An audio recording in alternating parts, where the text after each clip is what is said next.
Poor mom counts change to buy her daughter. A hot dog, but a billionaire sees everything and does the unbelievable. The town square was crowded that Saturday afternoon. The sun shone brightly, illuminating the wooden benches and the constant movement of people. Children ran along the paths, parents pushed strollers, and couples walked slowly. In the middle of it all, there was a hot dog stand. Sarah stopped in front of it and took a deep breath. She opened her old handbag with its worn strap and searched for her wallet deep inside. When she found it, she opened it slowly, like someone afraid of what they were about to see. Change, only coins. She began to count, one by one. Pennies that barely made a sound in the palm of her hand. The smell of sausage and fried onions wafted from the cart, making her stomach clench. Beside her, Chloe held onto the hem of her mother's pants. She was 5 years old, with blonde hair that fell to her shoulders, and clear blue eyes that sparkled as she looked at the stand. "Mommy, I want a hot dog." "So I'm hungry," the voice came out softly, but full of hope. Sarah kept counting. It had to be enough. It needed to be enough. She counted once, twice, 3 times. It wasn't enough. She looked at the coins, then at the man behind the stand. He waited with a tired expression. He already knew the answer before she spoke. Sarah felt her chest tighten. She closed her hand around the coins and took a deep breath. She knelt down to Chloe's height and held the little girl's face. "We don't have enough money, sweetie." The phrase came out in a whisper. Low. Broken. Chloe lowered her head. She didn't cry. She didn't complain. She just stood quietly, holding her mother's hand tightly. And that hurt more than anything. Sarah stood up slowly, her legs feeling heavy. She put the coins back and took a step back. Her eyes stung, but she blinked quickly. She couldn't cry here. She turned to leave. "Excuse me." The voice came from behind. Sarah stopped and turned around. A man was standing a few feet away, tall, wearing a well-tailored grey suit jacket and an impeccable white shirt. His dark hair was slicked back. He had a serious but not harsh expression. He had heard everything. Sarah felt her face flush. Shame rose like a hot wave. She lowered her eyes and pulled Chloe closer. Daniel looked at the hot dog man and said firmly, "3 hot dogs, please, everything on them." The man nodded and began to prepare them. Sarah stood still, unsure what to do. She wanted to leave. She wanted to disappear, but her legs wouldn't obey. Daniel paid with a bill from his pocket and waited in silence. When the hot dogs were ready, he took the 3 wrapped in paper and turned to Sarah. He held out his hand. "Please, accept them." Sarah looked at him, then at the hot dogs, then at Chloe. The little girl's eyes were wide, gleaming with hope and hunger. I can't accept," Sarah murmured. "Seriously. You don't have to." "Yes, you can," Daniel said calmly. "It's not a favor. It's just food. Everyone needs to eat." Chloe tugged on her mother's sleeve. "Mommy?" Sarah looked down. Those blue eyes were pleading. It wasn't a whim. It was a necessity. She took a deep breath and accepted. "Thank you," she said, her voice choked. Daniel smiled lightly and handed one of the hot dogs directly to Chloe. The little girl took it with both hands. "Thank you, mister," she said, with a wide smile. Daniel knelt down to her height. "You're welcome, little one. What's your name?" "Chloe." "Nice to meet you, Chloe." "I'm Daniel." Chloe took a big bite and chewed with her eyes closed, savoring every piece. Daniel chuckled softly and stood up. Sarah still held the hot dog in her hand, but couldn't eat. She was looking at him, trying to understand. "Why did you do that?" she asked. Daniel put his hands in his pockets. "Because I could.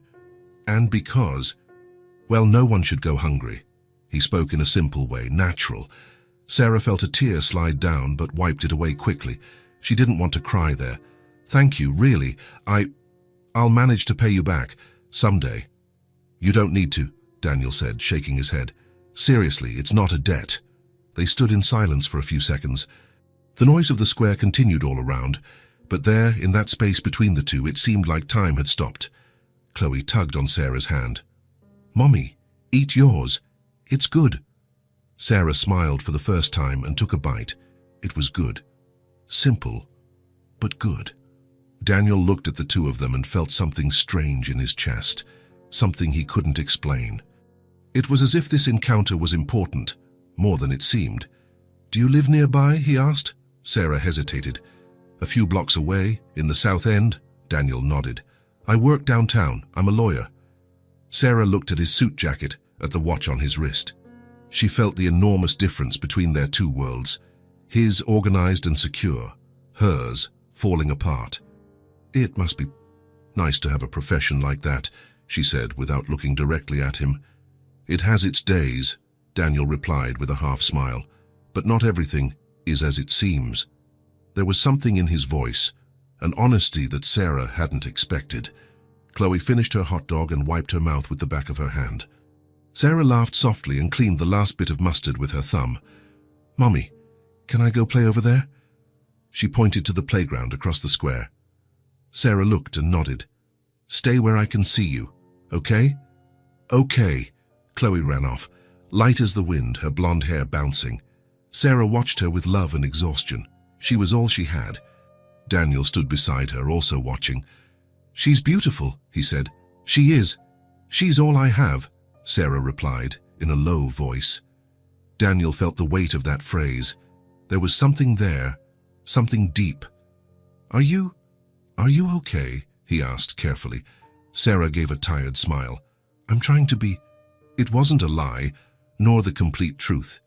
It was just all she could say. Daniel nodded. He didn't insist. "Well, I need to go," he said, looking at his watch. "But it was nice meeting you both." "It was nice meeting you too," Sarah said, looking directly at him. "And thank you." Again. Daniel smiled and waved at Chloe, who was on the swing set. She waved back, excited. He started to walk away, moving slowly. But he stopped after a few steps and looked back. Sarah was still there, watching her daughter play. The wind moved her blonde hair. There was something about her, something he couldn't ignore. He shook his head, trying to push the thought away, and walked on. But he couldn't. All the way back home, the image of them wouldn't leave his mind. During his lonely dinner, before falling asleep, Sarah and Chloe, two strangers who, somehow, had stirred something inside him. He didn't know why, he just knew he wouldn't forget. Those blue eyes shining with hope, that tired smile of someone who fights every day, that little girl holding a hot dog as if it were the best thing in the world. Daniel lay in bed and stared at the ceiling. He thought about his life, organized, predictable, empty, and he thought about them, Sarah and Chloe. He turned over, closed his eyes, and tried to sleep, but he couldn't. The image of the two of them remained there, in his mind, in his heart. And something inside him said that this wouldn't be the last encounter. Monday arrived as it always did, with bright sun and the feeling that the day would be too long. Sarah woke up early. Even before the alarm clock rang, Chloe was still sleeping, hugging the old teddy bear she wouldn't let go of even for a bath. Sarah stayed there for a moment, just watching. The blonde hair spread on the pillow, the calm little face, the slightly parted lips. She took a deep breath and got up. She took a quick shower, dressed in the most presentable clothes she had, a slightly faded pair of black pants and a white blouse that had been washed so many times she barely remembered its original color. She tied her hair in a simple ponytail and looked in the mirror. She was tired. She looked tired, but she couldn't give up. She left a note for Chloe, who would stay with the neighbor downstairs until she returned. She grabbed her bag, put inside some resumes printed at the public library, and left. The first stop was a grocery store 3 blocks from home. They were hiring stock clerks. Sarah went in, asked to speak to the manager, and waited 20 minutes standing near the counter. When the man finally appeared, she handed him the resume with a smile. He glanced at it, too quickly to actually read. "We need someone with warehouse experience," he said, handing the paper back. "I learn fast," Sarah insisted. "I can start today." "Sorry, it won't work out." He turned his back and walked away. Sarah stood there, holding the resume back in her hand. She took a deep breath and left. The second stop was a clothing store. They had a hiring sign in the window. Sarah went in, talked to the clerk, and filled out an application form. "We'll be in touch," the young woman said, without looking her in the eye. Sarah knew what that meant. The third stop was a coffee shop, the fourth, a pharmacy, the fifth, a small restaurant that needed someone to wash dishes. "Do you have references?" the owner asked. "I do. I worked at a diner for almost 2 years. "Why did you leave?" Sarah hesitated. "I was let go." The man frowned. "I'll think about it and call you." He wouldn't call. Sarah knew it. She kept walking through the city, went into more stores, more restaurants, more establishments, handed out resumes, filled out forms, smiled even when she didn't feel like it. Every answer was the same. "We'll be in touch. We're not hiring right now. Sorry, the position is already filled." The sun was high now, burning her skin. Sarah sat on a park bench and took off her shoes for a moment. Her feet hurt. Her head was throbbing. She looked at her bag. She still had some resumes. She couldn't give up. She stood up again and kept going. When the sun began to set, Sarah finally returned home. Her legs were heavy, her throat dry, her heart tight. She climbed the stairs slowly, each step seeming higher than the last. She knocked on the neighbor's door and picked up Chloe, who jumped into her arms with a tight hug. "Mommy, you took so long." "Sorry, sweetie." Mommy was taking care of some things. "Did you get the job?" Sarah smiled, but it was a smile that didn't reach her eyes. "Not yet, but I will soon." They went back to the apartment. Sarah opened the door and put her bag on the floor. The place was small. A living room, a bedroom, a tiny kitchen, but it was theirs. She went to the refrigerator and opened it. Almost empty. There was half a loaf of bread, some butter, a few eggs, and a piece of fruit that was too ripe. That was it. Sarah closed her eyes for a second and took a deep breath. "Mommy, what are we going to eat?" Chloe appeared in the kitchen, holding her teddy bear. "I'm going to make us scrambled eggs. It'll be a tasty dinner." "Again." Sarah knelt down and held her daughter's face tenderly. "Tomorrow we'll eat something different, okay? I promise." Chloe nodded, but Sarah saw the disappointment in her eyes. She prepared dinner. 2 scrambled eggs, divided onto 2 plates, a piece of toast for each of them. Sarah put everything on the small living room table and sat down with Chloe. They ate in silence. Chloe chewed slowly, looking at her plate as if she were thinking about something. "Mommy, are you sad?" Sarah looked up, surprised. "No, sweetie. Why do you think that?" "Because you don't smile anymore." The words hit Sarah like a punch. She felt her eyes sting but held it in. "Mommy is just tired, that's all. But I'm not sad. I have you, right? That makes me happy." Chloe smiled, and that warmed Sarah's heart for a moment. After dinner, Sarah bathed Chloe, put her old pajamas on her and tucked her into bed. "Tell me a story," Chloe asked, snuggling under the covers. Sarah lay down beside her and began to tell a made-up story. A princess who lived in a castle and had a pet unicorn. Chloe loved unicorns. Slowly, the little girl's eyes began to close. Her breathing became slow, tranquil. Sarah stayed there, looking at her, so small, so innocent, so dependent on her. And Sarah was failing. She got up slowly, left the room and closed the door carefully. She went to the living room and sat on the old sofa. She put her hands over her face and finally let the tears fall. She cried softly, trying not to make a sound. She cried for the lack of a job, for the food that was running out, for the rent that was overdue, for the daughter who deserved much more than she could provide. She cried until she had no more tears. Afterward, she just sat there, in the dark, staring into nothing. Across town, Daniel was sitting on his apartment balcony. He held a cup of coffee, but hadn't even taken a sip. He just kept looking at the illuminated street below. He didn't know why, but he couldn't stop thinking about them. Sarah and Chloe, the way she had counted those coins, the shame on her face, the strength she tried to show even though she was broken inside. And Chloe, that blue-eyed girl, who had held the hot dog as if it were the most precious thing in the world. Daniel ran a hand through his hair and sighed. He had everything. A good job, a nice apartment, enough money, but he felt empty. And those two, who had almost nothing, seemed to have something he never did. Purpose, love, connection. He took a sip of the cold coffee and continued staring into nothing, thinking, feeling something he couldn't name, something that told him this encounter had been important. That those two women were going to change something in him. He just didn't know what. Yet Wednesday, Sarah was downtown again. More resumes in her bag, more feigned hope in her chest, more doors to knock on. Chloe was with her this time. The neighbor couldn't watch the little girl, so Sarah had no choice. She held her daughter's hand tightly as they walked along the busy sidewalk. "Mommy, are we going to eat something?" Chloe asked, looking at the diner windows. "Later, sweetie. Mommy needs to drop off some papers now." Chloe nodded, but Sarah saw the disappointment in the little girl's blue eyes. They entered another store.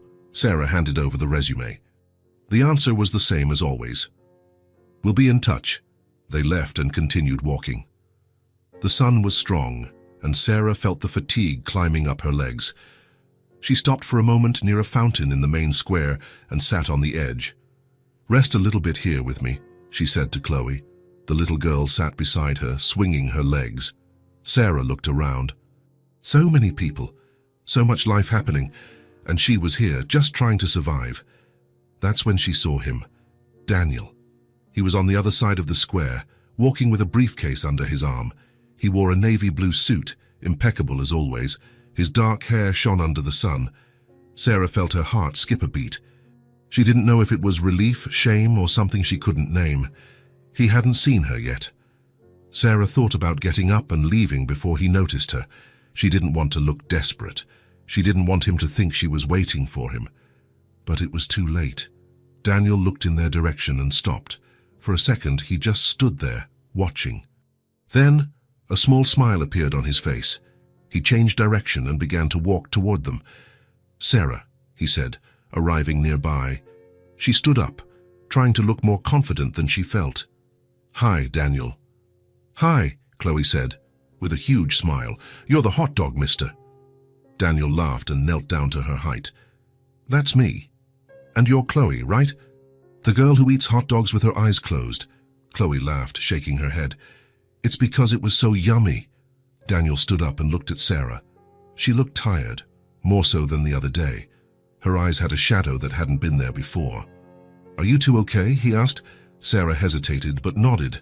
"Yes, just taking care of some things." Daniel looked at her bag, saw the papers sticking out the side, resumes. He understood. "Have you had lunch yet?" Sarah opened her mouth to answer, but Chloe was quicker. "Not yet. Mommy said we would eat later." Sarah felt her face flush. "Chloe," Daniel smiled. "Then you're having lunch with me." "I won't take no for an answer." "Daniel, I can't." "Again, you've already done too much." "I haven't done too much at all," he said firmly. "Besides, I was going to eat alone anyway. It would be much better to have company." Sarah looked at Chloe, whose eyes were shining with hope. She looked at Daniel, who waited with a sincere expression. She sighed. "Okay," Daniel smiled. "Great. I know a place nearby, good food and a quiet atmosphere." They began to walk. Chloe was in the middle, holding her mother's hand with one hand, and after a moment, without thinking, she took Daniel's hand with the other. He looked down, surprised. The small, warm hand in his, he felt something strange in his chest. Something good. Sarah saw it and felt a mixture of gratitude and fear. Chloe was getting attached to him. What if he disappeared? What if it was just temporary kindness? But she didn't say anything. The restaurant was simple but clean. Wooden tables, checkered tablecloths, the smell of home-cooked food in the air. Daniel asked to sit near the window. Chloe was delighted with the illustrated menu. "Look, Mommy, they have a picture of pasta." Sarah smiled. "Do you want pasta?" "I do," Daniel ordered for the two of them. Pasta for Chloe, a full meal for Sarah, and another for himself. When the food arrived, Chloe ate heartily, talking between bites about everything she had seen on the street. Sarah ate slowly, trying not to show how hungry she was. Daniel noticed but didn't say anything. After Chloe finished, she asked to go to the restroom. Sarah stood up to go with her, but Daniel gestured. "I'll find out where it is and take her. You rest a little." Sarah hesitated but accepted. She was exhausted. Daniel took Chloe to the restroom, waited outside, and returned with her. The little girl was chattering about how good the soap smelled. When they returned to the table, Sarah was looking out the window, lost in thought. "Mommy's tired," Chloe said to Daniel, as if it were a secret. "I know," Daniel replied softly. "But we're going to help her rest, okay?" Chloe nodded seriously. After lunch, Daniel paid the bill before Sarah could protest. They walked out together and stood on the sidewalk for a moment. "Thank you," Sarah said, looking at him. "Again." "You don't need to thank me every time," Daniel replied. "I like to help."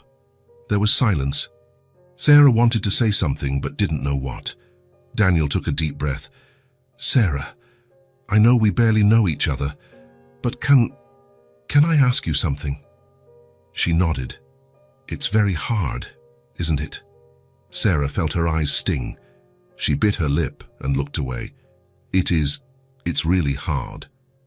"Do you have family? Anyone who can help?" She shook her head. "No.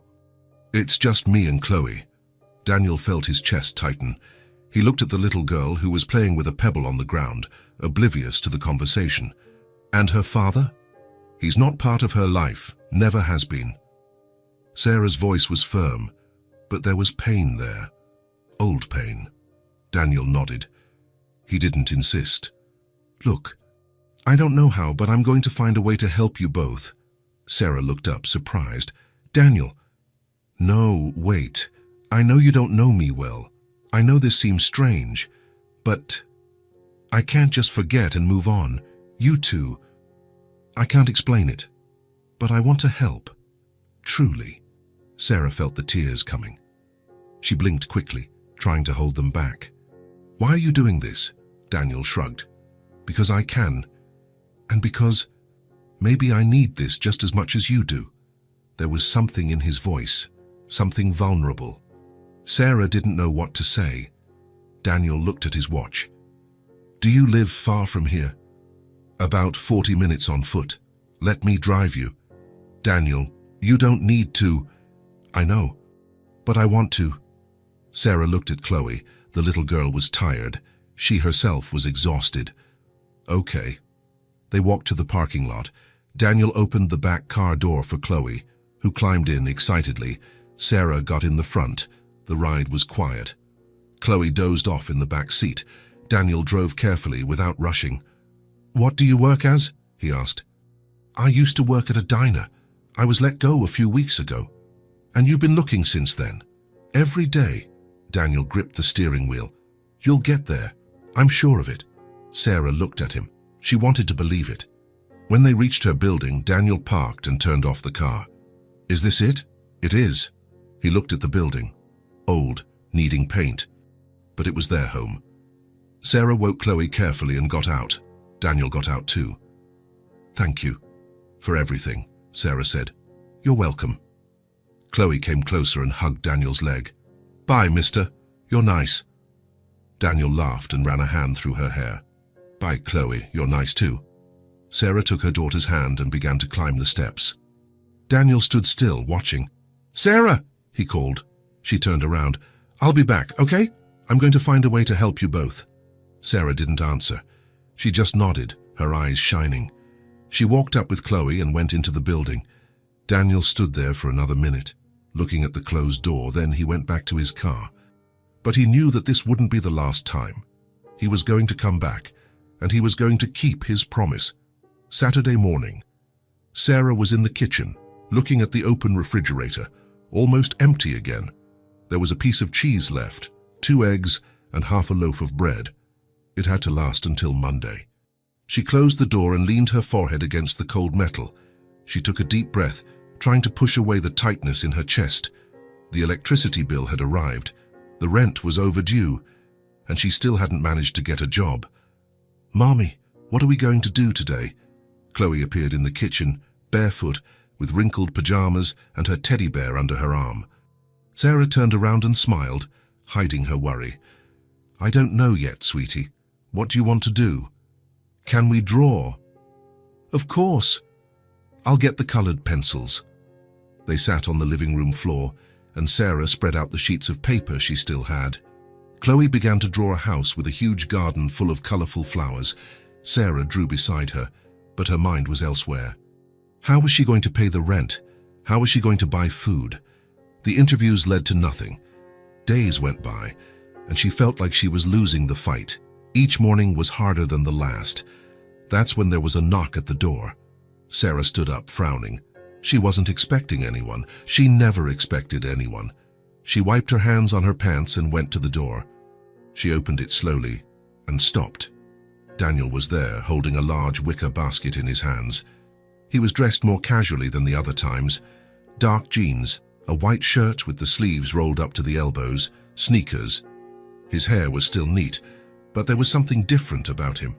He seemed more relaxed, more approachable. "Daniel," Sarah said, her voice filled with surprise. "Hi," he said, with a slightly shy smile that she hadn't seen before. "Sorry to show up unannounced. I brought something for you both." He held up the basket, and Sarah looked at it. It was full. She could see bread, fruits, cans, and boxes spilling over the top.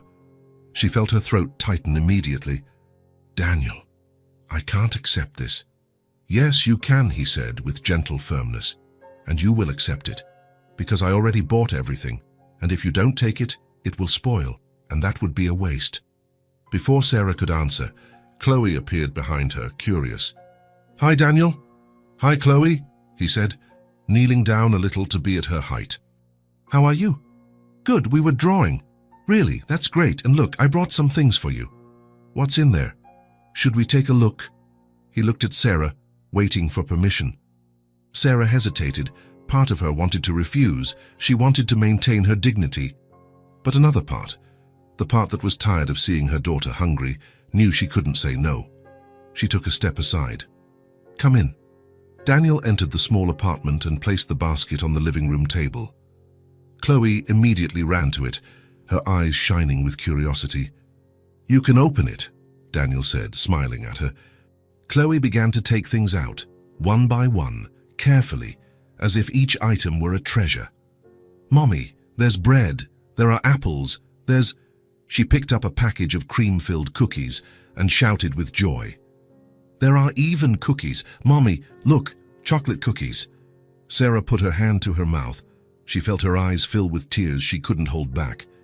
Everything was there. Rice, beans, pasta, tomato sauce, oil, milk, eggs, cheese, and butter, fresh fruits, vegetables, meat, seasoned chicken, and at the bottom of the basket, chocolates and cookies for Chloe. Daniel had thought of everything. Sarah looked at him. Daniel was standing near the door, hands in his pockets, watching their reaction with a gentle expression. "Why did you do this?" she asked, her voice choked. "Because I wanted to," he answered, simple and direct. "And because you both deserve it. It's not a favor, Sarah. It's care."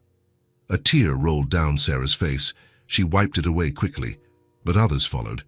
She turned her face, embarrassed, but Daniel approached. "You don't need to hide it," he said softly. "It's okay." Sarah took a deep breath, trying to compose herself. "I don't know what to say. I don't know how to thank you." "You don't need to say anything. And you don't need to thank me." Chloe tugged on his sleeve, holding a box of juice. "Are you staying for lunch? Mommy is a really good cook." Daniel looked at Sarah, waiting for an answer. She hesitated for only a second before nodding. "Stay, please. It's the least I can do." He smiled, and there was something genuine in that smile. "Then I'll stay." Sarah began to organize the groceries. Daniel helped without being asked, taking things to the refrigerator and the small kitchen cabinets. Chloe stayed between the two, offering opinions on where to put everything. "The chocolate goes on the top shelf, Mommy, in the high cabinet. Otherwise, I'll eat it all at once." Sarah and Daniel laughed together, and for a moment, everything felt light. When they finished putting everything away, Sarah began to prepare lunch. Nothing sophisticated, but it was real food. Fluffy rice, seasoned beans, the chicken Daniel had brought already marinated, and a simple salad with tomato and lettuce. The smell of the food filled the small apartment, and Sarah felt something she hadn't felt in a long time. It wasn't just relief. It was joy. They sat at the table. Chloe ate heartily. talking non-stop about everything and nothing. She told Daniel about the drawings she had made, about the kitten she saw on the street, about the dream she had with unicorns. Sarah ate slowly, savoring every bite as if it were the first decent meal in weeks. Because it was. Daniel watched the two of them. There was something deeply comforting in that, something he hadn't felt in a long time. The feeling of belonging, of being exactly where he should be. After lunch, while Sarah washed the dishes, Chloe dragged Daniel to the living room. "Come draw with me." He looked at Sarah, who was facing the sink. "You can go," she said, looking over her shoulder with a smile. "She won't leave you alone until you draw something." Daniel sat on the floor next to Chloe. She handed him paper and colored pencils with all the seriousness in the world. "Draw a castle." "A castle," Daniel laughed. "I don't draw very well, you know." "It's okay. I'll teach you," Chloe said, with the confidence of an experienced teacher. And she taught him. With all the seriousness of a 5-year-old, she explained how to make the towers, the windows, the big door, even the flags on top. Daniel followed the instructions, laughing at her gentle corrections. "No, Uncle Daniel. The tower has to be taller. Castles have tall towers." Uncle Daniel. She had called him Uncle. He felt something tighten in his chest, something good, something he didn't know he was missing. Sarah finished the dishes and stood at the entrance to the living room, watching the scene. Chloe was laughing, completely at ease. Daniel was smiling, relaxed in a way she hadn't seen before. He wasn't the serious lawyer in a suit jacket. He was just him. The scene seemed so natural, so right. It looked like a family. The thought came out of nowhere and startled Sarah. She shook her head quickly, as if she could shake the thought out, and returned to the kitchen. The afternoon passed slowly, like a calm river. Daniel stayed. He was in no hurry to leave. He played with Chloe, putting together a 50-piece puzzle she had received for a birthday. Then he helped Sarah fix a sink faucet that had been dripping for weeks. "You know about plumbing?" Sarah asked, surprised. "A little bit. My grandfather was a plumber. He taught me a few things when I was a kid," Daniel replied, tightening the valve with a wrench he found in Sarah's old toolbox. "I didn't know that." "There's a lot you don't know about me," he said, looking at her with a half-smile. "Maybe I want to know," Sarah replied, without thinking. Their eyes met and held, for a second longer than they should have. Sarah looked away first, feeling her face warm up. When the sun began to set, painting the sky orange through the small living room window, Chloe yawned. "Are you sleepy?" Sarah asked, stroking her daughter's blonde hair. "A little bit. Go to your room to rest. I'll come check on you soon, okay?" Chloe stood up, dragging her teddy bear by the arm. She went to Daniel and hugged him tightly. "Thank you for the things. And for playing with me. You're nice." Daniel felt his heart clench in a way he hadn't expected. "You're welcome, little one. Thank you for letting me draw with you. It was a lot of fun. Can you come back?" Daniel looked at Sarah, who was watching from the kitchen doorway. "If your mum lets me, I'll come back." "Mommy, can he?" Chloe asked, her blue eyes shining. Sarah smiled. "He can." Chloe cheered softly and walked out to her room, closing the door gently. Sarah and Daniel were left alone in the living room.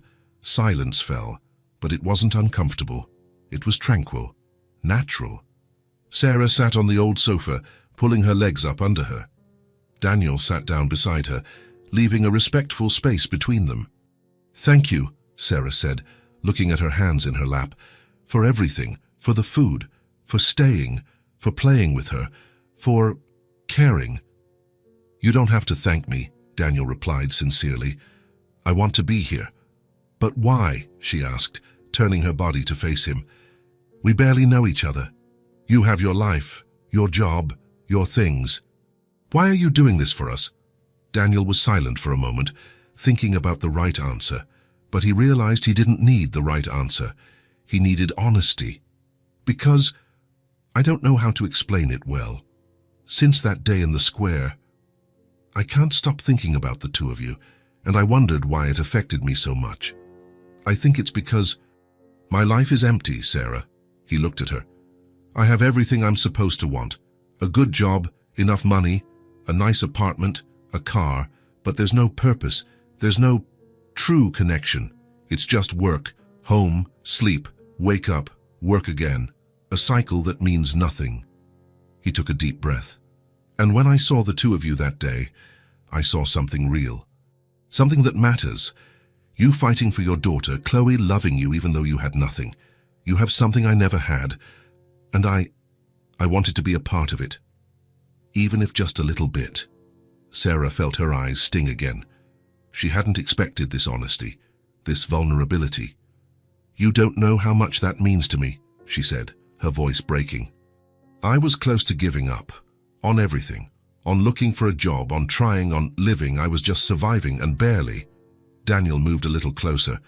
You don't need to give up. You are strong, Sarah. Stronger than you imagine. I don't feel strong. But you are. Anyone who manages to take care of a child alone, without help, without resources, and still keeps her happy and loved. That's not just strength. That's pure love. Sarah let out a sad laugh, wiping away her tears. Sometimes it feels like I'm just trying not to sink, and every day is harder than the last. Then let me help hold you up, Daniel said, with a gentle intensity in his voice, not out of pity, not out of charity, but because I want to, because you two make me feel like my life has meaning. Sarah looked at him, truly looked, and she saw sincerity. She saw care. She saw something she hadn't seen in anyone for a long time. Okay, she said, so softly it was almost a whisper. They were silent again, closer now. Sarah could feel his warmth beside her. She could feel the safety he brought just by being there. And you? She asked, breaking the silence. Why is your life empty? You have so much. Daniel gave a sad half smile. Because I spent so much time building a career, an image, that I forgot to build a life. I work 12 to 14 hours a day. I go home, eat something frozen, sleep, wake up, and do it all again. There's no one waiting for me. There's no purpose beyond earning money and climbing the career ladder. And for what? At the end of the day, I'm still alone. But you have success. Success doesn't warm the house when it's cold, he said, looking at her. It doesn't hug you when you're sad. It doesn't laugh with you. It doesn't make you feel like you matter. Success is empty when you have no one to share it with. Sarah understood perfectly. They were opposites in many things, but at this point they were in the same place. Alone, struggling, looking for something more. Do you have family? She asked. I do. My parents live in another state. They wanted me to follow their path, medicine. When I chose law, they were disappointed. We talk sometimes, birthdays, holidays, but it's superficial. There's no real connection. I'm sorry. You don't have to be. I made my choices, and I don't regret them. But sometimes, it's lonely. Sarah placed her hand over his, without thinking. The touch was natural, instinctive. Daniel looked at their intertwined hands and then back at her. Thank you for trusting me, he said. Thank you for truly caring. They stayed like that for a long moment. Close, connected, without rush, without pressure, just together. Then Daniel looked at his watch and sighed. I should go. It's getting late. Sarah felt a pang of disappointment, but nodded. You can come back whenever you want. The door is always open. I can really. You can. Chloe will love it, and I will too. Daniel smiled, a real smile, which reached his eyes and made them shine. Then I'll come back, I promise. They walked to the door. Daniel opened it, but stopped before leaving. Sarah, if you need anything at all, anytime, call me, okay? He took a card from his pocket and handed it to her. Sarah took it, looked at the printed name and put it away carefully. Okay. Daniel nodded and left. Sarah closed the door slowly and leaned against it, holding the card against her chest. For the first time in a long time, she didn't just feel despair. She felt hope and something else. Something she was afraid to name, but it was growing, silent, real, and impossible to ignore. Tuesday, Sarah returned home after another day of unsuccessful job searching. She climbed the stairs slowly, feeling the weight of exhaustion in every muscle. When she reached her floor's hallway, she saw an envelope taped to the door. Her heart sank even before she picked up the paper. She tore the envelope off the door, entered the apartment, and closed the door behind her. Chloe was still at the neighbor's house. At least she wouldn't see this. Sarah opened the envelope with trembling hands. Eviction notice. The large red letters at the top seemed to scream. She read the entire document, every word cutting like a knife. 3 months of overdue rent. 15 days to vacate the property or pay the full outstanding amount. Otherwise, legal action would be taken. Sarah sat on the sofa and placed the paper on her lap. She just stared at it, unable to fully process it. They were going to lose their home. They were going to be on the street, she and Chloe. She started to struggle for breath. Her chest tightened. Her hands were cold with sweat. Where would they live? How was she going to protect her daughter? What was she going to do? She put her hands over her face and tried to take a deep breath, but the air wouldn't come in properly. Panic rose like a giant wave about to swallow everything. Sarah stood up, walked around the living room, came back, and read the notice again. As if the words would be different on the second reading, as if it were a mistake. Oh, but it wasn't. It was real. She needed $3,000 in 15 days, and she had nothing, no job, no hope. The tears came quickly, hot, desperate. Sarah cried there, alone, feeling like everything was finally collapsing. That's when there was a knock at the door. Sarah wiped her face quickly, trying to compose herself. She put the eviction notice inside the bag that was on the table and took a deep breath. She opened the door. It was Daniel. He had his suit jacket over his arm, his tie loosened, and he was holding a paper bag. "Hi," he said, with a smile. "I brought some treats for Chloe. Those gummy candies she liked the other day." Sarah tried to smile back, but couldn't make it look natural. "Hi, Daniel. Come in." He stepped inside and immediately realized something was wrong. Sarah was pale. Her eyes were red. Her posture was tense. "Are you okay?" he asked, placing the bag on the table. "I am just tired," she lied, badly. Daniel didn't believe her, but he didn't insist. "Not yet." "Is Chloe here?" "No. She's at the neighbor's house. I'm going to pick her up soon." "Do you want me to go get her?" "You don't need to." "But thank you." Uncomfortable silence. Sarah was trying to maintain her composure, but she was failing. Daniel looked around. Something was different. There was a tension in the air, and then he saw it. Sarah's bag was open on the table, papers spilling out, bills, envelopes. "Let me get some water," Sarah said, going toward the kitchen. Daniel stood there. He didn't want to invade her privacy, but something made him look at the table again. One of the papers was slipping out of the bag. He instinctively reached out, catching it before it fell, and then he saw it. Eviction notice. The red letters jumped out at him. He read quickly, 3 months overdue, 15 days to vacate. Daniel's heart sank. He looked toward the kitchen. Sarah was turned away, filling a glass with water, unaware of anything. He quickly put the paper back, exactly as it was. But now he knew. Sarah came back with the glass, took a sip, still avoiding his gaze. "Are you sure everything is okay?" Daniel asked carefully. "I am, just..." It was a tough day. She wasn't going to tell him. She wasn't going to ask for help. Pride, shame, fear, maybe all of it together. Daniel understood, and he wasn't going to force it. "Okay," he said softly. "If you need to talk, I'm here." "I know, thank you." He stayed a few more minutes, trying to lighten the mood. He talked about random things, about his work, about a funny case that had happened at the office. Sarah responded automatically, but he could see her mind was far away. When he finally left, Sarah closed the door and leaned against it. She took a deep breath, feeling the crushing weight of everything. Daniel went downstairs and stopped on the ground floor.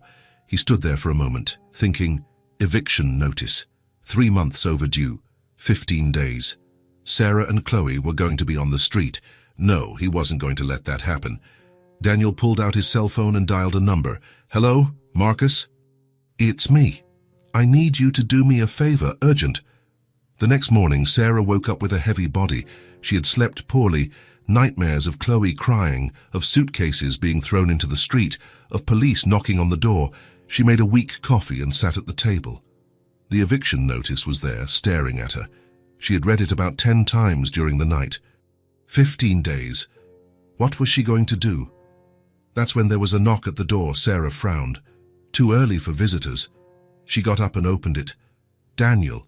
He was serious, but there was something different in his eyes. A determination. Good morning, he said. Good morning. Is everything okay? Can I come in? Of course. He entered, and Sarah closed the door, confused. Did something happen? Daniel took a deep breath and turned to her. Sarah, I need to tell you something. His tone was serious. Sarah felt a chill in her stomach. What? Yesterday, when I was here, a paper fell out of your bag. Accidentally, I saw it. Sarah froze. She understood immediately. Daniel, I saw the eviction notice. She closed her eyes, feeling the shame rise like a wave. She turned her face away, unable to look at him. I didn't want you to know.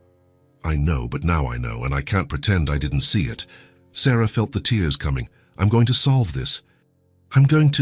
You don't have to worry anymore, Daniel interrupted firmly. She looked at him, confused. What? I've already taken care of everything. Sarah blinked, not understanding. What do you mean? The rent. The 3 months overdue. I paid it. Everything is sorted out. The world stopped. Sarah stared at him, trying to process the words. You? What? I paid the back rent. I spoke with the landlord this morning. You don't have to worry anymore. The house is yours. You won't be evicted. Sarah felt her legs give way. She grabbed the edge of the table. You can't have done that, Daniel. That's $3,000. I know how much it is. That's a lot of money. For you, maybe. Not for me. Sarah shook her head in shock. I can't accept it. I'll pay you back every penny, I swear. Sarah, you don't need to. I do, she insisted vehemently. I can't just accept you paying that without paying it back. I'll get a job. I'll pay it all back. Daniel stepped closer and held her shoulders, gentle but firm. You will get a job. And when you do, if you really want to, you can pay me back slowly. No rush, no interest. But now, at this moment, you have a home, and that's what matters. Sarah started to cry. She couldn't hold it in anymore. She cried with relief, with gratitude, with shame, with everything all at once. Why are you doing this? She asked between sobs. Because I care about you both, because you deserve to have a safe roof over your heads, and because I can't just stand by and watch you suffer. Sarah put her hands over her face, trying to compose herself, but it was impossible. Daniel pulled her into a hug. She didn't resist. She leaned her face against his chest and cried out all the fear, all the tension, all the accumulated desperation. He held her tightly without saying anything, just letting her break down. That's when the bedroom door opened. Chloe appeared, rubbing her eyes, her teddy bear dragging on the floor. Mommy? Sarah moved away from Daniel quickly, wiping her face. Hi, sweetie. Good morning. Chloe saw Daniel and smiled. Uncle Daniel, you came in the morning. I did, little one. I brought some good news for you both. What news? Sarah looked at Daniel, unsure what to say. Daniel knelt down to Chloe's height. Your mommy was worried about some bills, but I helped her sort them out. You won't have to leave here. This house is still yours. Chloe didn't understand completely, but she understood enough. She understood it was something good. She jumped up and hugged Daniel tightly. Thank you, Uncle Daniel. You're the best. Daniel felt his heart melt. He hugged the little girl back, squeezing gently. Sarah watched the scene, her hands over her chest. For the first time in months, she breathed. She breathed a sigh of relief. She breathed without the crushing weight of fear. She breathed knowing that, at least for now, they were safe. Daniel stood up and looked at Sarah. Their eyes met, and something passed between them, something deep. something that went beyond gratitude. "Thank you," Sarah said, her voice breaking. "I have no words to thank you." "You don't need words," Daniel replied. "Just let me be a part of your lives. It's all I want." Sarah nodded, unable to speak. Chloe tugged on Daniel's hand. "Do you want to have breakfast with us?" Daniel looked at Sarah, who smiled and nodded. "I'd love to," he said. They sat at the table. Sarah made coffee, toast, and put out the gummy candies Daniel had brought the day before. Chloe ate excitedly, talking non-stop. Sarah ate slowly, still processing everything, still trying to believe it was real. Daniel watched the two of them, and he knew he had made the right decision. It wasn't about money, it was about them. It was about protecting the two people who, in such a short time, had become the most important in his life. And he was going to continue protecting them, no matter what. A few days later, Daniel stopped by to visit. It had become routine. He would show up after work, bring something for dinner, play with Chloe, talk with Sarah. But that night, something was different. Sarah was quiet, quieter than normal. Chloe had just fallen asleep, and the two of them were sitting on the sofa, but the silence between them was heavy. Daniel noticed. "Is everything okay?" he asked. Sarah looked at her hands in her lap. "I need to talk to you about something." Her tone made Daniel's stomach clench. "Sure." "What is it?" Sarah took a deep breath, as if preparing herself.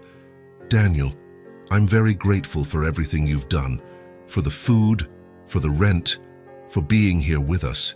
You saved us. Truly." "But," Daniel felt the "but" coming. "But I can't continue like this," he frowned. "Continue how?" "Depending on you," Sarah said, finally looking at him. "I need to work, Daniel. I need to have my own money. I need to be able to support my daughter by myself." "Sarah, you're looking for a job every day. I know that." "And I still haven't gotten anything," she said, with frustration in her voice. "But even when I do, I can't accept you continuing to pay for everything. It's not right." "Why is it not right?" "I want to help. Because I don't want to be a burden," she replied firmly. "I don't want you to feel like you need to take care of me, that you have an obligation. I need to be independent. I need to know that I can do this alone." Daniel felt something hurt in his chest. "You are not a burden, never have been, and I don't do this out of obligation." "I know. But even so, I need this. I need to regain my dignity, my self-worth." She paused, the words coming out with difficulty. "I spent so much time feeling useless, like a failure, unable to take care of my own daughter, and when you showed up and fixed everything, I was relieved, but I also felt even smaller." "Sarah, let me finish," she asked, raising her hand. "I know you don't do this to diminish me. I know you're good, that you care. But I need to know I'm capable, that I can work, earn money, pay my bills, that I can be a mother and a woman without needing someone to save me all the time." Daniel was silent. He understood. Of course, he understood, but it hurt. "I understand," he said, his voice low. "And you're right. You deserve to feel like you have control over your life. Thank you for understanding. But..." Now it was his turn to hesitate. "But I don't want you to think I'm doing this to control you, or to make you feel inferior. I do it because I care a lot." Sarah looked at him. There was something in Daniel's eyes, something deep. "I know," she said softly. "And I don't want to stop being in your lives just because you got a job," he continued. "I'm not here because of dependency. I'm here because I want to be." The air became charged. Both of them knew there was something more there, something unsaid, something growing between them that neither of them had the courage to name. "Daniel," Sarah began, but didn't know how to continue. "I know," he said before she had to explain. "I know it's complicated. I know you're afraid. I am too." "Afraid of what?"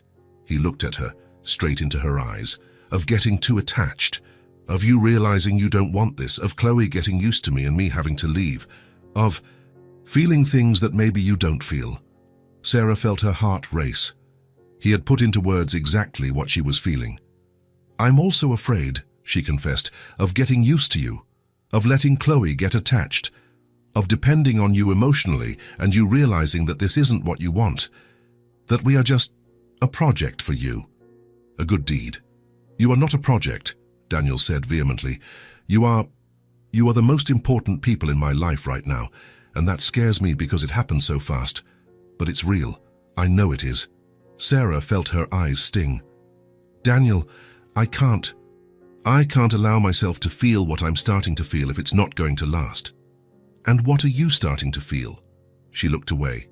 You know what I'm feeling. I need to hear it, he said, moving a little closer. Sarah took a deep breath. I'm starting to depend on you, not just financially, but emotionally. I wait for you to arrive. I think about you during the day. So I see Chloe call you uncle, and my heart aches because I wish you were more than that, and that terrifies me. Daniel felt his chest tighten. Why does it terrify you? Because I can't go through this again, she said, her voice breaking. I can't allow myself to love someone and have that person leave. I can't handle it. And Chloe even less. I'm not going to leave, Daniel said, taking her hand. You can't promise that. I can, and I promise. Sarah shook her head. You don't understand. You have a life, a career, freedom. And I have a daughter, debts, problems. At some point you'll realize this is too heavy. Sarah, look at me. She looked. You are not heavy. Chloe is not heavy. You are the best thing that has happened to me, and I'm not saying that lightly. My life was empty before I met you. Now, it has meaning. Sarah wanted to believe him. God, how she wanted to. But I still need to work, she said, returning to the initial point. I need to know I can do it alone. Not because I don't trust you, but because I need to trust myself. Daniel nodded, slowly letting go of her hand. I understand, and I'll respect that. Silence fell again. But now it was different. It wasn't comfortable. It was tense, charged with unsaid things. So, what do we do? Sarah asked. I don't know, Daniel admitted. I don't want to step away. But I also don't want to suffocate you or make you feel like you don't have control over your life. I don't want you to step away, Sarah said quickly. I need space to find myself, to achieve things on my own. And I'll give you that space, he said, even though it hurt. They stayed there, sitting side by side, but with an emotional distance that wasn't there before. Both wanting to be close, both afraid of what that meant. I should go, Daniel said, standing up. Sarah stood up too. Daniel, I don't want you to think I'm not grateful, or that I don't care. I know, he said, turning to her. I know, Sarah, and I understand truly. She nodded but felt a lump in her throat. Daniel walked to the door. Sarah followed him. He opened the door, but stopped before leaving. I'll keep coming over, if you let me, but without pressure, without expectations, just as a friend, if that's what you need right now. Thank you, Sarah said, her voice weak. Daniel nodded and left. Sarah closed the door and leaned against it. She felt the tears coming but held them back. She had done the right thing. She had set boundaries. She had defended her independence. So why did it hurt so much?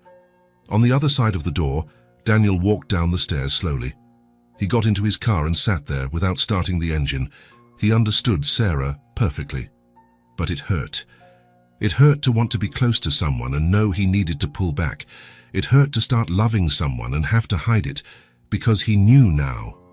He knew what he was feeling. He was falling in love with her. And he didn't know if she felt the same way, or if she ever would. He started the car and drove away, but his heart stayed behind, with her. Always with her. A week had passed since that difficult conversation. Daniel kept visiting, but something had changed. There was a distance between them now, cordial, but distant. He played with Chloe, helped with little things, but didn't stay as long. He didn't talk as much with Sarah. He respected the space she had asked for, but it was killing both of them. That Thursday night, Daniel showed up with pizza. Chloe cheered, and the three of them had dinner together. The little girl chattered away, filling the uncomfortable silence between the adults. After dinner, Chloe went to her room to play. Sarah and Daniel stayed in the living room, cleaning the table. "Did you get any responses from the interviews?" Daniel asked, trying to make conversation. "No," Sarah replied, cut with frustration. "Nothing. It's always the same thing. Either they want references, or they want recent experience, or—" She stopped, biting her lip. "Or what?" Daniel insisted, noticing the hesitation. Sarah sighed, putting the plates in the sink. "Or they call my last job and the son of a gun speaks badly about me." Daniel frowned. "Your last boss?" "Yes." "He can't do that. It's illegal to give negative references without basis." Sarah gave a bitter laugh. "He doesn't care about what's legal or not." Daniel moved closer. "Sarah, what happened at that job? You never really told me." She tensed up. She turned her back, pretending to be busy washing the dishes. "There's not much to tell. I worked at a diner. I was let go. End of story." "That wasn't all," Daniel said, with gentle firmness. "I see it on your face every time you talk about it. Something happened." Sarah stopped washing the dishes. She stood still, her back to him, gripping the sponge tightly. "Sarah," Daniel insisted, softer now, "you can trust me." She took a deep breath. The tears came even before the words. "He humiliated me," she said, her voice low and shaky. "Every day, in front of everyone." Daniel felt something tighten in his chest. "How so?" Sarah turned around, wiping her tears with the back of her hand. "My boss, Richard. He would yell at me for anything. If I took 2 extra seconds to serve someone, he'd yell. If I got an order wrong, he'd humiliate me in front of the customers. He said I was stupid, incompetent, that I was lucky to have that job." Her voice was breaking, but she continued. "He made me work overtime and didn't pay me. He said I had to compensate for the mistakes I made. He took the tips customers left. He said it was to cover the losses I caused." Daniel clenched his hands into fists. "Sarah, and I put up with it," she continued, the tears flowing freely now. "I put up with everything because I needed that job. I had bills to pay, a daughter to feed. I couldn't just leave." "How long did you work there?" "Almost 2 years, Sarah said, sobbing. 2 years enduring yelling, humiliations, constant pressure. I would cry in the bathroom during my shift. I'd come home destroyed. But I needed the money." Daniel moved closer, but she raised her hand, asking for space. She needed to finish. "Until one day, I was tired, exhausted. I had worked 10 hours straight, and he told me to work overtime again. I said I couldn't, that I needed to pick up Chloe, and he yelled at me in front of everyone, said I was a horrible employee, that I didn't deserve to be there, and he fired me, right there. No notice, no back pay, nothing." Sarah leaned against the sink, sobbing. "I left there with nothing. No back wages, no vacation pay, no severance, nothing. And when I tried to claim my rights, he threatened me. He said if I tried anything, he would make sure I never got a job anywhere again. And he kept his word. Every time someone calls there asking for a reference, he speaks badly about me." Daniel was trembling, with anger, with outrage. "Tell me his name," he said, his voice low and controlled. Sarah looked at him, seeing the intensity in his eyes. "Daniel, tell me his name, and the name of the diner. It won't do any good." "Sarah," he said, moving closer and holding her shoulders. "Tell me." She took a deep breath. "Richard Morrison. The diner is called Joe's Diner. Downtown." Daniel let go of her and grabbed his phone. "What are you going to do?" Sarah asked, frightened. "What should have been done a long time ago," he replied, already dialing on his phone. In the following days, Daniel worked, and he worked hard. He went to the diner, but he didn't go inside. He observed from a distance. He saw the movement, the employees, the owner yelling at someone in the kitchen. Then he started to investigate. He used his contacts, his experience as a lawyer, and went looking for information. He talked to former employees. It wasn't hard to find them. The diner's turnover rate was high. Many people had been fired the same way Sarah was. He wrote down everything. Every statement, every story of abuse, every irregularity, unpaid overtime, stolen tips, yelling, humiliations, unjustified dismissals, lack of proper employee registration. Daniel gathered evidence, documents, testimonies, bank records that showed the owner was embezzling money. And then he filed a formal lawsuit. It wasn't just a labor lawsuit. It was a lawsuit for moral harassment, for tax evasion, for misappropriation, for various labor violations. Daniel used the full weight of the law. He used every resource he had. He pressured. He investigated. He left no stone unturned. Richard Morrison tried to defend himself. He hired a lawyer. He tried to discredit the witnesses. He tried to intimidate. But it didn't work. Daniel was better, much better. He built a solid, irrefutable case and presented everything to the court. 2 weeks later, Daniel showed up at Sarah's apartment.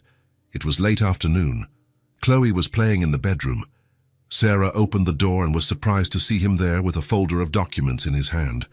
"Daniel, is everything okay?"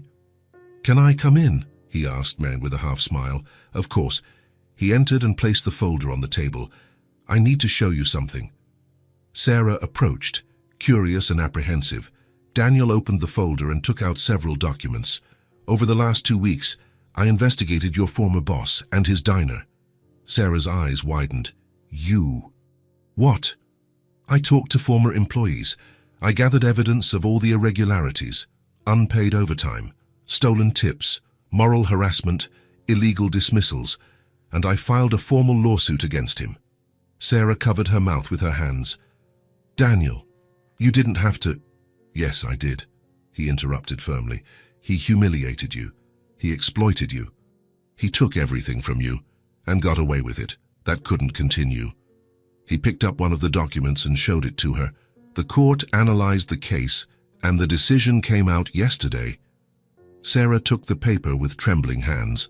She read the first lines. "Sentence in favor of the claimant." She continued reading in disbelief. Richard Morrison was ordered to pay all overdue overtime, all misappropriated tips, compensation for moral damages, and all severance pay that was not paid. The total amount was highlighted at the end of the document, $15,000. Sarah sat down and unable to stand. I can't believe it." Daniel knelt down in front of her.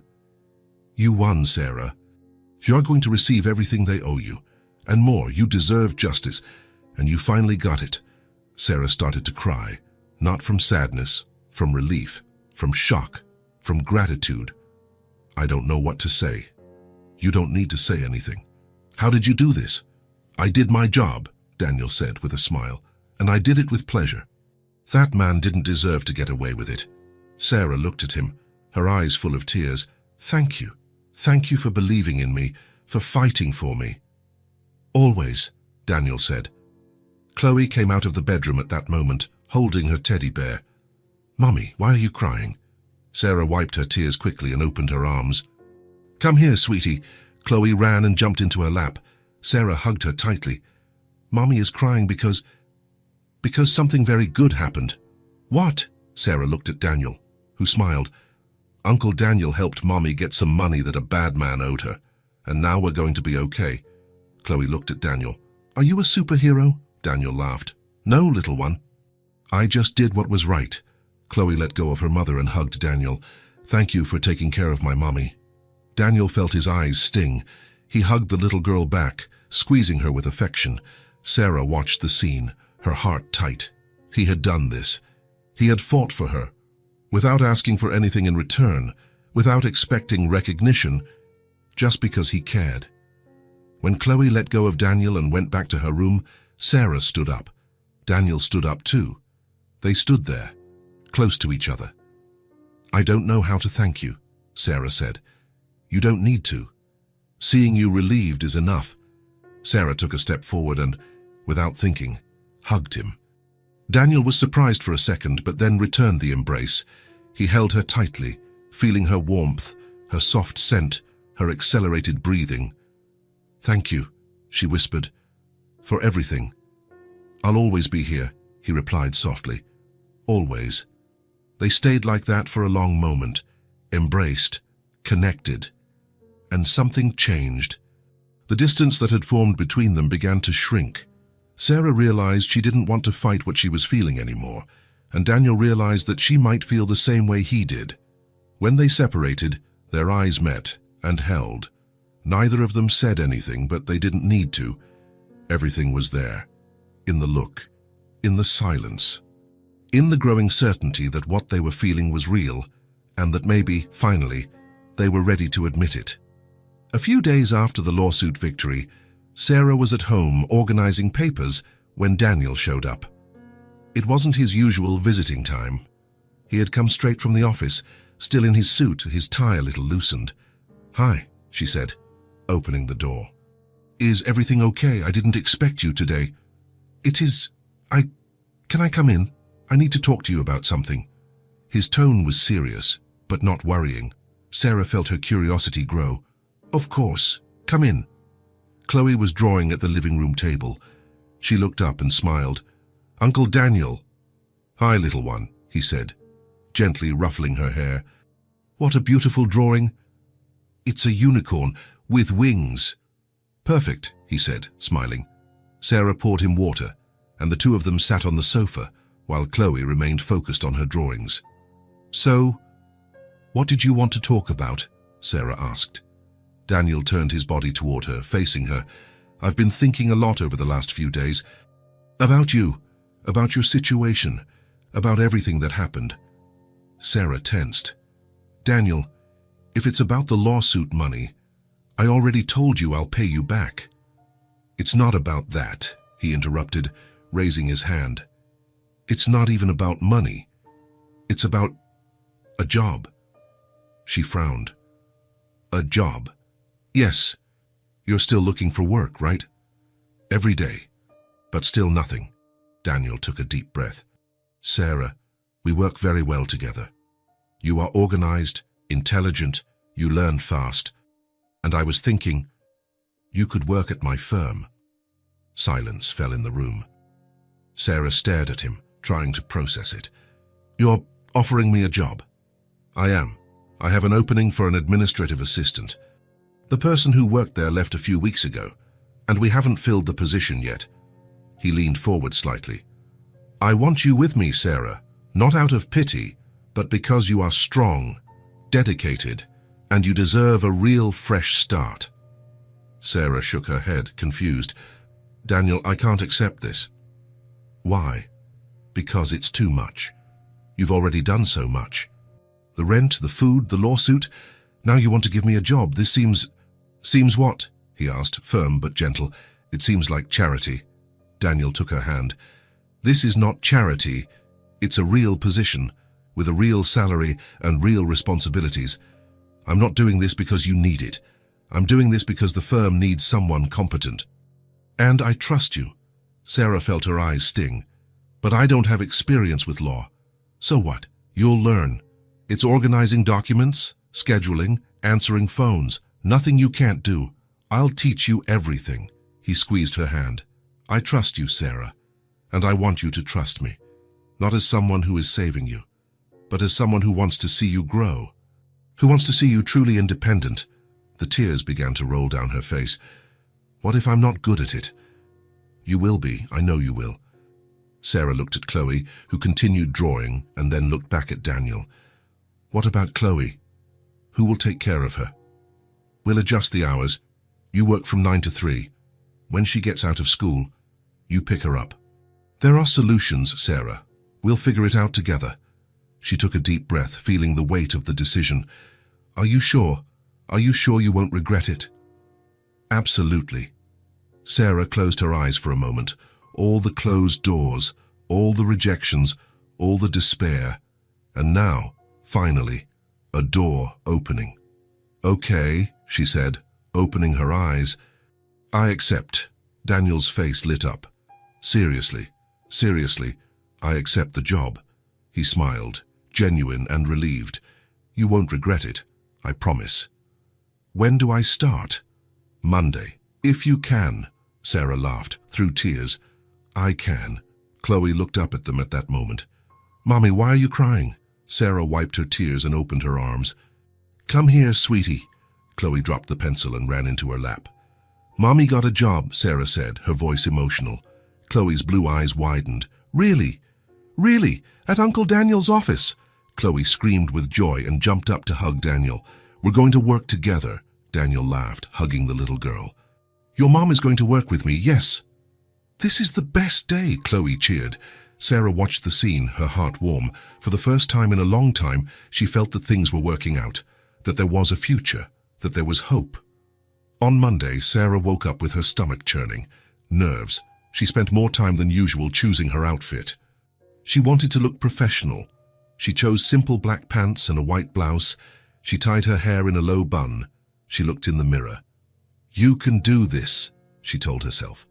She dropped Chloe off at school and took the bus downtown. The office was on the 10th floor of a modern, mirrored glass building. Sarah entered the reception area, intimidated. I'm here for Morgan & Associates office, she said to the receptionist. You can go up, 10th floor. She took the elevator up, feeling her heart race. When the doors opened, she saw the elegant sign, Morgan & Associates, law firm. She entered. The place was organized, clean, professional. Several desks, computers, shelves full of law books. Daniel emerged from one of the offices. He was in a suit, formal, but he smiled when he saw her. Sarah, welcome. Thank you, she said, nervous. Come, let me show you everything. He introduced her to the other people, 2 lawyers, a secretary named Margaret, and an intern. Everyone was friendly. Margaret, a woman in her 50s with grey hair and a warm smile, hugged Sarah immediately. Welcome, dear. Anything you need. Feel free to ask. Daniel showed her her desk. It was next to his, organized, with a new computer. This is your space. I'll explain everything to you gradually. At first, it's simple things. Organizing files, scheduling meetings, answering the phone. You'll get the hang of it over time. Sarah sat in the chair, still processing that this was real. What if I make a mistake?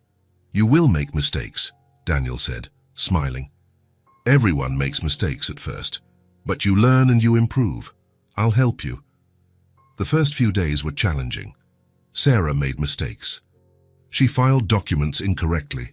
She forgot to pass on a message. She got confused with the system.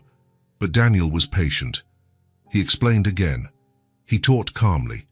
And Margaret was an angel. She showed her all the shortcuts, taught her the tricks, explained how things worked. Sarah absorbed everything like a sponge, determined to learn, determined to prove she belonged there. Within a week, she was more confident. Within 2 she was answering phones naturally, organizing documents without mistakes. She even helped with simple legal research. Daniel watched with pride. She was better than he had expected, quick, efficient, dedicated. And working alongside her every day was both good and difficult. Good because he saw her. He talked to her. He shared the day. Difficult because he wanted more. He wanted to hold her hand. He wanted to tell her what he felt. But he waited. He respected her time. At night, when Sarah picked up Chloe and returned home, the little girl would ask about work. How was today, Mommy? It was good, sweetie. I learned new things. Is Uncle Daniel nice? Very nice. He's a good boss. I like him, Chloe would say, smiling. Me too, Sarah would reply, and she realized it wasn't just gratitude anymore. It was something bigger, something that grew every day. She was falling in love with him, slowly, but inevitably. And deep down, she knew he felt the same way. All they needed was courage, for both of them. 6 months later, Sarah woke up to the sound of the alarm clock and smiled before even opening her eyes. It was no longer that heavy waking up, full of fear of what the day would bring. It was different now. It was hope. It was peace. She got up, showered, and got ready for work. The routine had changed completely. She entered Chloe's room and found the little girl still sleeping, hugging the old teddy bear. Wake up, princess. Time for school. Chloe slowly opened her eyes and smiled. Good morning, Mommy. Good morning, love. As they prepared breakfast together, Sarah looked around. The apartment was the same, but it felt completely different. There was plenty of food in the fridge. The light was on without fear of the bill. There were fresh flowers on the table that Daniel had brought. There was true peace, She had been working at the firm for months now, and she was good at what she did. Very good. Daniel always praised her work, and Margaret said she was the best assistant they had ever had. The other lawyers trusted her. They respected her work. Sarah was proud of that, proud that she had succeeded, that she was building something for herself. She dropped Chloe off at school with a kiss on her forehead and went to the office. When she arrived, Daniel was already there. He smiled when he saw her, and that smile still made her heart race. "Good morning." "Good morning," she replied, feeling the familiar warmth. They worked well together, very well. There was a natural synchronicity. He would start a sentence. She would finish it. She would have a question. He was already explaining. And slowly, without quite realizing when it happened, they grew closer. Professional conversations turned into personal ones. Work lunches turned into lunches, just the two of them, laughing about silly things. Formal goodbyes turned into lingering hugs. Until one day, 3 months ago, it happened. They were working late. Just the two of them in the office. A difficult case that needed to be resolved by the next day. Sarah brought him fresh coffee. When she placed the cup on the desk, their hands touched and held. Neither of them pulled away. They looked at each other, and the world stopped. Daniel slowly stood up. Sarah did not back away. "Sarah," he began, his voice low. "I can't pretend I don't feel this anymore." "Me neither," she whispered. He moved closer, giving her time to retreat. She didn't retreat. And then he kissed her. It was soft at first, careful, full of emotion held back for so long. Then it deepened, and Sarah felt as if she were finally home. When they separated, she had her eyes closed, breathing deeply. "I've been waiting for this for months," she confessed. "Me too," Daniel replied, leaning his forehead against hers. "I love you, Sarah. For so long. I love you too." And that's how it began. Slowly, respectfully, but deep and true. They talked to Chloe the next day, carefully explaining that Uncle Daniel was now more than a friend, that they liked each other very much, that they were going to be together. Chloe had jumped up and down with joy. "So he's going to be my dad." Sarah and Daniel looked at each other, their eyes shining. "If you want him to be," Daniel said, kneeling down in front of her. "I do. I really do." Chloe hugged him tightly, and that's how they became a family. Not on paper yet, but in their hearts, where it really mattered. So that sunny Saturday, Daniel had planned to spend the day with them. He arrived early in the morning, carrying a full bag. "What did you bring?" Chloe asked, curious, trying to peek inside. "Surprise," he said, winking. Sarah looked inside the bag and laughed. "Hot dogs?" "Hot dogs," Daniel confirmed, smiling. I thought it was fitting. It felt right. Sarah understood immediately. It was with hot dogs that everything began, in that square, months ago, when he saw them for the first time. "It's perfect," she said, her eyes shining. The three of them went to the small kitchen. Daniel began to lay out the ingredients. Fresh buns, sausages, various toppings, onion, cheese, pickles. "I want to help," Chloe said, excited. "Of course you do," Daniel replied, picking her up and putting her on the stool. "You're going to be the head chef today." Chloe laughed, that crystal-clear laugh, and gave a salute. "Yes, sir." Sarah watched the scene, leaning against the doorframe, her heart overflowing. Daniel teaching Chloe how to organize the ingredients. The two of them laughing, the golden light of the sun streaming through the window. It was so simple, so perfect. They began to prepare the hot dogs together. Daniel cooked the sausages while Sarah chopped the ingredients. Chloe organized the buns on the platter, taking the task seriously. "This one is mine," she said, marking each one. "This one is Mommy's. This one is for—" She stopped and looked at Daniel. "You can say it," he encouraged. "This one is for my dad," Chloe said, testing the word. Daniel stopped what he was doing. He felt his eyes sting. "Come here," he said, opening his arms.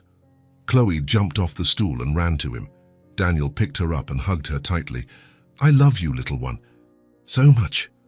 "I love you too, Dad." Sarah turned her face and wiping away the tears that were falling. They were tears of happiness, of gratitude. Daniel extended his free arm to her. Sarah moved closer, and he pulled her into the hug too. The three of them stood there embracing in the small kitchen, with the smell of food in the air and the sunlight warming everything. A family. Not perfect, but real and full of love. When the hot dogs were ready, they sat at the table. Chloe picked hers up with both hands, exactly like that first day in the square. "This is the best hot dog in the world," she declared, taking a bite. "It's because we made it with love," Sarah said, looking at Daniel. "And teamwork," Daniel added, winking at Chloe. He looked at the two of them, Sarah with her blonde hair down, truly smiling, Chloe with ketchup on the corner of her mouth, laughing. He had everything now: purpose, family, love. "I love you," he said. "You two are everything to me." Sarah stopped chewing and looked at him, her eyes shining. "I love you too." "More than I can explain." "Me too," Chloe said, raising her hot dog like a toast. "I love everyone here." They laughed together. That light, happy laughter. And they continued eating, talking, enjoying every second. After lunch, while Chloe watched cartoons in the living room, Daniel and Sarah washed the dishes. She washed, he dried, side by side. "Thank you," she said suddenly. Daniel stopped. "For what?" "For everything. For showing up in my life when I needed it most. For believing in me. For loving us the way you do." Daniel dropped the towel and held her face with his hands. "Sarah, I should be thanking you.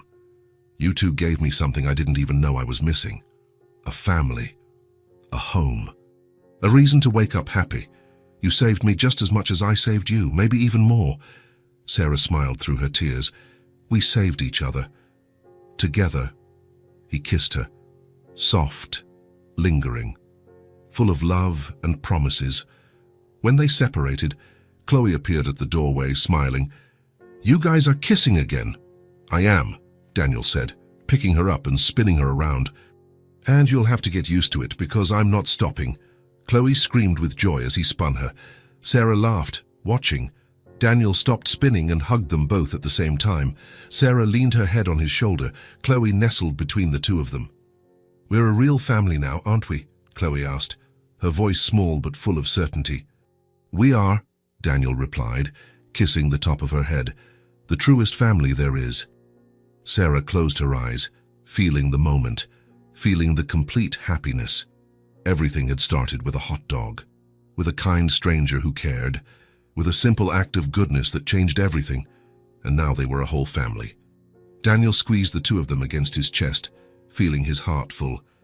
"I promise to take care of you always," he said. "Always." "And we'll take care of you," Sarah replied, looking at him. "We're a team," Chloe said, excited. "We are," Daniel agreed, smiling. And they were. There in that small kitchen, in that simple apartment, with hot dogs on the table and love in the air, a family was complete. A family that was born out of nothing, from a chance meeting, from kindness. A family built with goodness, justice, care, and true love. And they knew that no matter what came, they would face it together, because now they were one. A whole family, rebuilt, real, eternal, forever. If this story touched your heart, subscribe to the channel and turn on notifications so you don't miss the next ones. Leave a like, because it helps this story get recommended to more people. See you in the next story.